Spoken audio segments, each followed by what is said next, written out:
안녕하세요. 앵커 노태현입니다.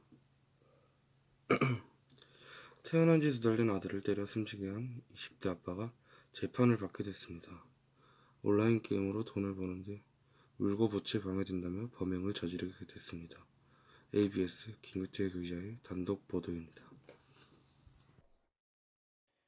20대 아빠인 A씨는 지난 1월 18일 새벽 2시 휴대전화로 게임을 하던 중 생후 2개월 된 아들이 깨 울며 잠을 자지 않자 머리뼈가 골절될 만큼 머리와 얼굴을 강하게 때렸고 결국 아기는 머리 부위 손상으로 숨졌습니다. 검찰은 온라인 게임 아이템 채굴 작업장을 운영하며 생계를 유지해오던 A씨가 양육으로 경제적 부담감이 커진 상태에서 아기가 보채자 홧김에 범행을 저질렀다고 밝혔습니다.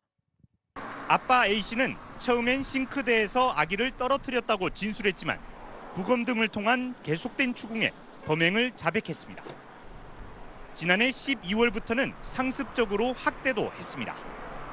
게임 아이템 채굴 작업을 하던 중 아기가 잠을 자지 않고 울자 손가락으로 가슴을 때렸고 심지어 갈비뼈 여러 개가 부러질 정도로 수건으로 몸과 다리를 세게 묶어 움직이지도 못하게 했습니다. 이 같은 학대 행위는 하루에 15시간, 한 달 가까이 이어졌고 엄마는 아빠의 학대 행위를 보고도 말리지 않았던 것으로 확인됐습니다. 검찰은 아빠 A씨를 아동학대와 아동학대 치사 혐의로 기소했습니다. UBC 뉴스 김규태입니다. 다음 소식입니다. 이번에 구출된 우리 국민은 여행을 자제하라는 황색 경보지역 부르키나파소 동부에서 납치됐지만 그 전에 더 위험한 철수 권고 적색 경보 지역에도 머물렀던 것으로 확인됐습니다. 정부는 여행 경보를 다시 들여다보고 있습니다. 김혜영 기자가 보도합니다. 부르키나파소에서 납치됐다 구출된 장모 씨는 1년 반 전 세계 여행을 위해 출국했다 올해 1월 북아프리카 모로코에 도착했습니다. 이후 장 씨는 세네갈과 말리를 거쳐 지난달 부르키나파소로 향했습니다. 모로코와 세네갈은 대부분 여행 유의나 여행 자제가, 말리는 전 지역에 철수 권고가 발령된 곳입니다.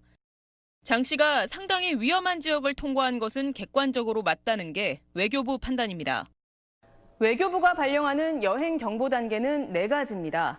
남색으로 표기되는 여행 유의와 황색의 여행 자제, 적색의 여행 철수 권고, 그리고 흑색의 여행 금지 단계 순입니다. 여행이 금지된 곳은 필리핀 민다나오의 일부 지역과 아프가니스탄, 이라크, 시리아, 예멘, 리비아, 그리고 소말리아입니다. 여행 금지국을 허가 없이 방문하게 되면 최대 1년 이하 징역이나 1,000만 원의 벌금형을 받지만 그 외 철수 권고나 자제 지역을 여행하는 것에 대해선 정부가 따로 강제 조치를 취할 수 없습니다. 정부는 일단 피랍 사건이 발생한 부르키나파소 동부 지역과 인접국인 베냉공화국 일부 지역에 대한 여행 경보를 철수 권고로 상향시켰습니다. 또 아프리카 중동 지역에 대한 여행 경보를 전반적으로 재점검할 계획입니다. 장 씨의 치료비, 항공료 등을 국가가 부담할지와 관련해 외교부는 본인 또는 연고자가 경제적 능력이 없는 경우 정부가 지원해왔다며 정밀 검토를 해야겠지만 현재로서는 지원 대상이 아니라는 입장입니다. SBS 김혜영입니다.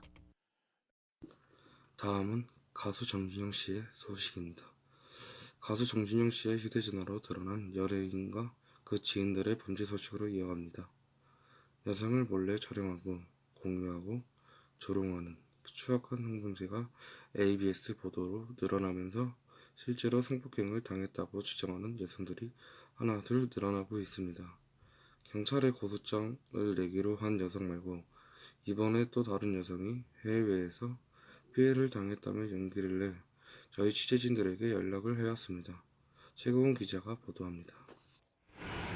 피해 여성 이모 씨가 피해 내용을 경찰에 진술하기 위해 입국했습니다. 이 씨는 지난 2016년 평소 알고 지내던 가수 승리 씨의 지인으로부터 한 모임에 초대받았습니다. 승리와 로이킴, 유인석 등 평소 친하던 단체 대화방 멤버들이 한국이 아닌 해외에서 모이는 자리였습니다. 이 씨는 남성들을 직접 아는 사이는 아니었지만 여자친구들과 함께 초대됐고 여성 숙소도 따로 마련돼 있다는 말에 별 의심 없이 초대에 응했습니다.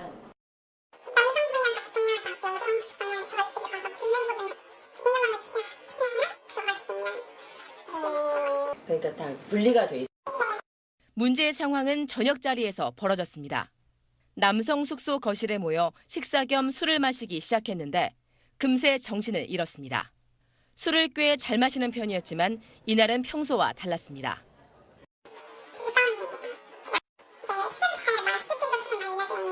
같이 온 여자친구들은 이 씨를 거실 옆방 바닥에 뉘어놓았습니다. 하지만 다음 날 아침 친구들이 이 씨를 발견한 곳은 반대편 방의 침대 위였습니다.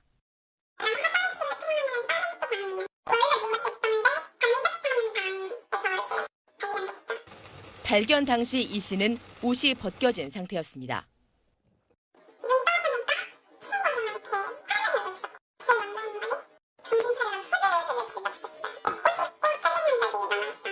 얼마나 깨웠대요?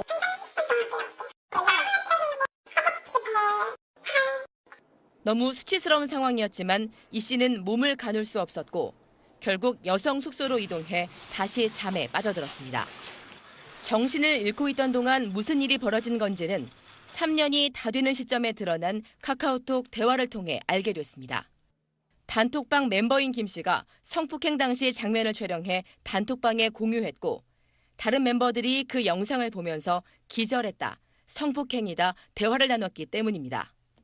그러나 범행 당시는 물론 그 이후에도 김 씨를 포함한 승리 일행 그 누구도 사과 한마디 없었습니다. 오히려 김 씨는 경찰 조사에서 합의한 성관계라고 주장했습니다. 이에 대해 승리 측은 당시 그런 일이 있었는지 몰랐고 오래된 일이라 기억이 나지 않는다고 답했습니다. 지난 3년간 불안한 마음으로 지내다 충격적인 사실을 확인하게 된 이 씨. 그럼에도 피해자 진술을 하겠다고 어렵사리 용기 낸 이유를 이렇게 설명했습니다.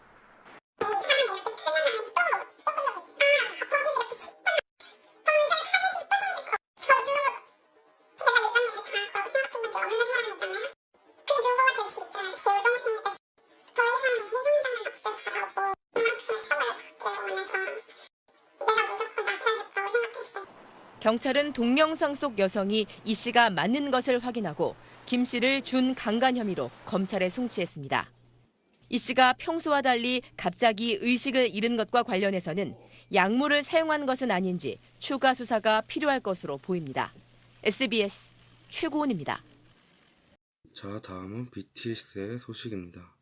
유럽 투어 중인 방탄소년단의 파리 공연 티켓이 10분 만에 매진됐습니다. 유럽 각지에서 모인 팬들은 한국어로 노래를 따라 부르며 열광했는데요. 프랑스 언론들은 SNS 세대의 비틀즈라며 높은 관심을 보였습니다. 파리에서 배지학 특파원이 소식을 전해왔습니다. 등장과 함께 화려한 춤과 뛰어난 노래 실력으로 무대를 압도합니다. 발을 구르고 야광봉을 흔들며 관람석을 가득 메운 2만여 명의 팬들은 공연 내내 노래를 따라 부르며 열광합니다. 방탄소년단은 유럽 투어의 마지막 도시인 파리에서도 팬들을 매조시켰습니다. 두 차례 파리 공연 티켓 4만 장은 온라인 발매 10여 분 만에 매진됐고 안표가 비싼 가격에 거래됐습니다. 프랑스는 물론 벨기에와 이탈리아 등 유럽 각지에서 모인 팬들은 좋은 자리를 잡기 위해 이른 아침부터 공연장 밖을 점령했습니다. On adore leur musique, leur chorégraphie, leur travail, leur sincérité, c'est génial. On aime tout, on aime tout. Qui ont besoin d'aide et de soutien, ils apportent beaucoup de soutien, beaucoup d'amour aux gens. Ce qui fait que beaucoup de gens de tout âge. 미처 표를 구하지 못한 팬들은 공연장 밖에서 노래에 맞춰 춤을 추며 아쉬움을 달랬습니다. 르피가로 등 프랑스 언론들은 방탄소년단을 SNS 세대의 비틀즈라고 소개하면서 높은 관심을 보였습니다. 방탄소년단은 파리 공연을 끝으로 유럽 일정을 모두 마치고 다음 달엔 일본 투어를 시작합니다. 파리에서 SBS 배지학입니다. 자, 마지막 소식입니다. 마지막 소식은 박유천 씨의 소식인데요. 황은하 씨와 함께 마약을 투약한 혐의를 받는 박유천 씨가 이틀째 경찰의 조사를 받았습니다. 경찰은 박유천 씨가 보안이 강한 텔레그램 메신저를 통해 마약 판매상과 접촉하고 계좌에 돈을 보낸 정황을 포착했다고 밝혔습니다. 유수환 기자가 보도합니다. 마약 혐의로 이틀째 경찰에 출석한 가수 겸 배우 박유천 씨는 취재진 질문에 아무런 대답을 하지 않았습니다. 여전히 혐의 부인하시는 건가요? 박 씨는 오늘 조사에서도 어제와 마찬가지로 마약 투약과 구매 혐의를 전면 부인한 걸로 알려졌습니다.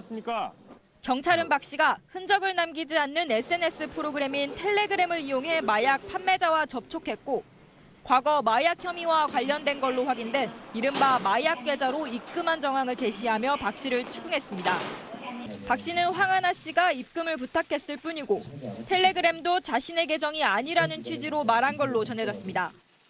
하지만 경찰은 판매상이 약속한 장소에 마약을 두고 가면 구매자가 찾아가는 이른바 던지기 수법이 이용됐다며 마약을 찾아가는 장소에 박 씨와 황 씨가 함께 나타난 모습도 확인했다고 전했습니다.